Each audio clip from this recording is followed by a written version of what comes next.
superstructure actually of the ship.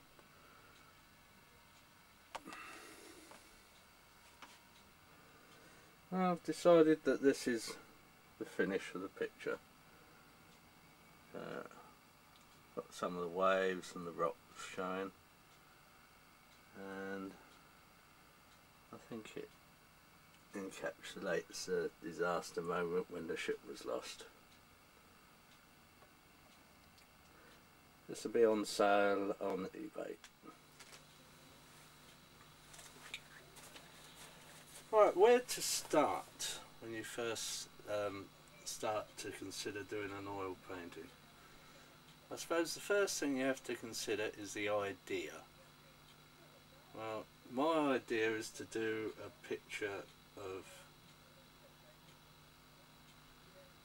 HMS Victory.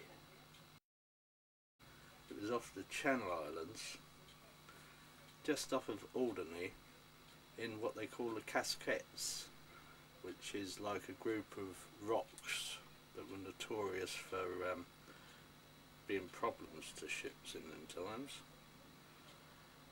So that is my starting point. I've done a little bit of research and found the basic shapes of the rocks, so I'm going to incorporate some of that into the picture. But I've also got a few pictures off the internet as reference for HMS Victory. So it just gives an idea of how the sails can be and the basics of the ship. I'll probably be getting one or two more things. I've got a little bit about the rigging there, and then I've also got wave formations, waves over rocks and that sort of thing. Another thing that you can find when looking on the internet. So that's some more information for me. As you can see, I've already been doing a little bit of sketching. There's nothing worse than a blank canvas. This particular canvas is already primed, so I don't have to worry too much about the priming. But normally a lot of canvases you just prime it with white emulsion paint, and that seems to be sufficient. I love to work in oils because it gives you more flexibility. You can thin them down and overlap them, and also have one paint showing inside another or behind another, which makes some interesting effects. So I enjoy oil paints as a medium. Brushes, oil paints and everything I tend to buy on eBay, purely because my finances are not that great, and you can get some real bargains, especially if you go in the online auction.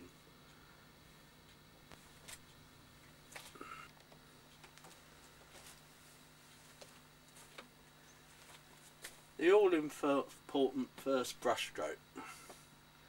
Right, you mustn't be too frightened of it at this stage. You can see I'm just using a very simple little palette,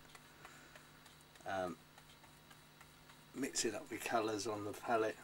I've put linseed oil with it just to make it easier to use, and I start normally from the top of the picture and work my way down, quite roughly to begin with, and then add the detail afterwards. So I start with the top of the sky.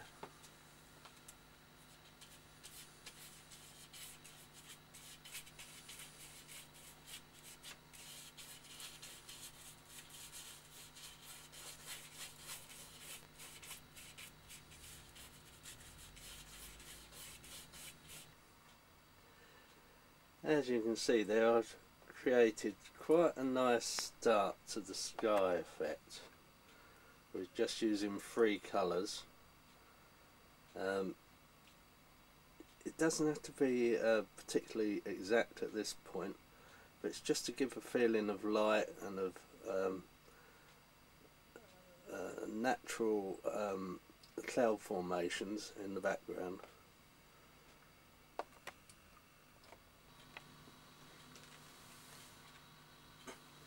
Well, you can see now I've put an horizon in there, so what separates the sky from the sea in this case, which you can see down there. I've got a nice bluey green background, much darker, and straight away it starts to look like sky and sea, and already quite dramatic.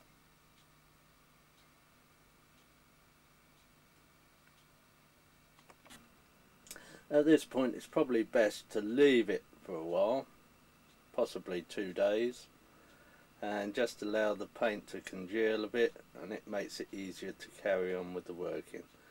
You can put a few highlights on the water at this stage if you wish, but as I'm going to be drawing and painting over with for the actual ship, it'll probably be easier if I leave it to dry a bit at this stage.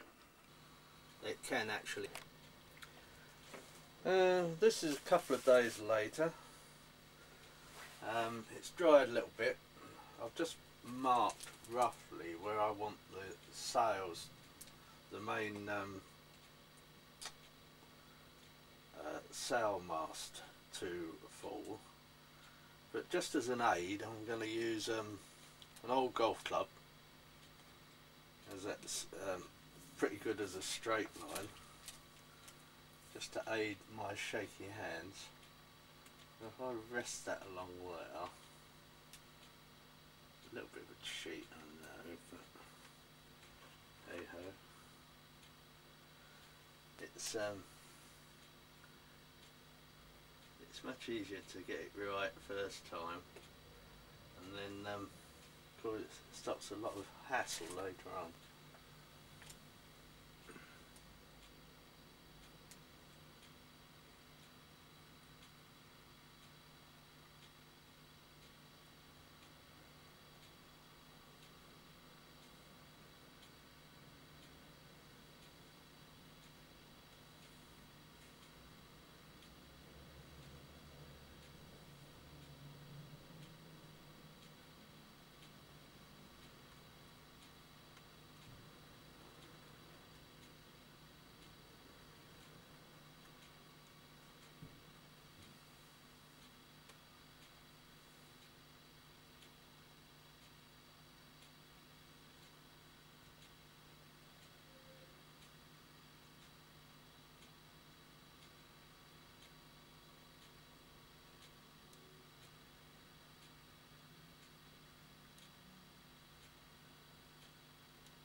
That gives me roughly where I want the mast to go.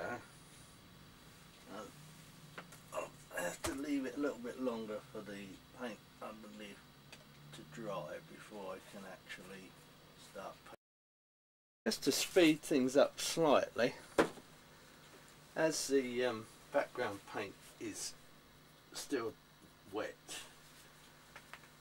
so it hasn't dried out quite as quickly as I thought it would, I'm going to use some toilet tissue and just take some of the background colour off, so that will speed it up and make the top painting slightly quicker.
now see, as if by magic, the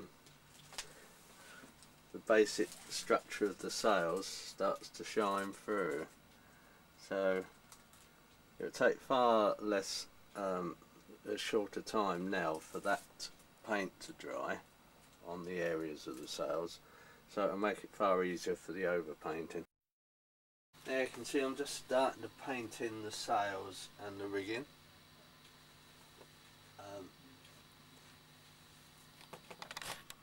So it's just beginning to look, see I'm starting at the top again, same as I did with the sky. Start up the top and work your way down, then you're not working over your own work and smudging it as you go, so it makes life a little bit easier. And now you can see I'm getting a little bit of detail into the sails and the rigging, so it's beginning to take shape.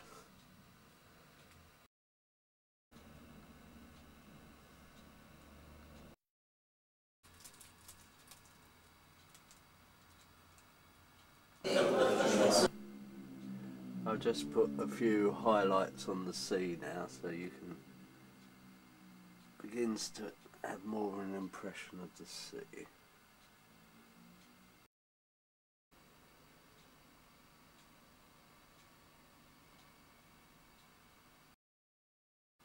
At this point, I'll just point out that this is not the HMS Victory that we normally associate, the one in Plymouth. That's all restored and lovely. This is the original one that was lost 4th of October 1744 off the Channel Islands. So colour scheme slightly different. Front structure reasonably similar, but the actual boat or ship sat much higher in the water line, because it was more top heavy, so it was very difficult to steer, which is probably why it was lost in the first place, because it was very difficult to steer. So probably when they were approaching the rocks, especially as it was very windy and quite stormy on that occasion, it was probably very difficult to steer it away from the rocks, which is probably why it was lost. But you can see the actual structure of the few bits of information we have about it. This is just a model ship, but there's a line drawing that shows it slightly more detail, probably a little bit more authentic, but colour scheme being the main thing. So the deck and the structure of the boat is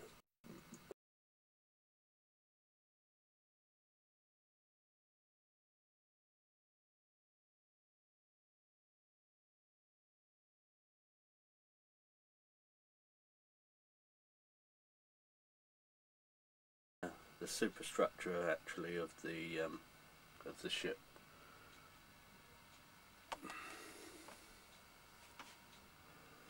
I've decided that this is the finish of the picture. Got some of the waves and the rocks showing, and I think it encapsulates the disaster moment when the ship was lost.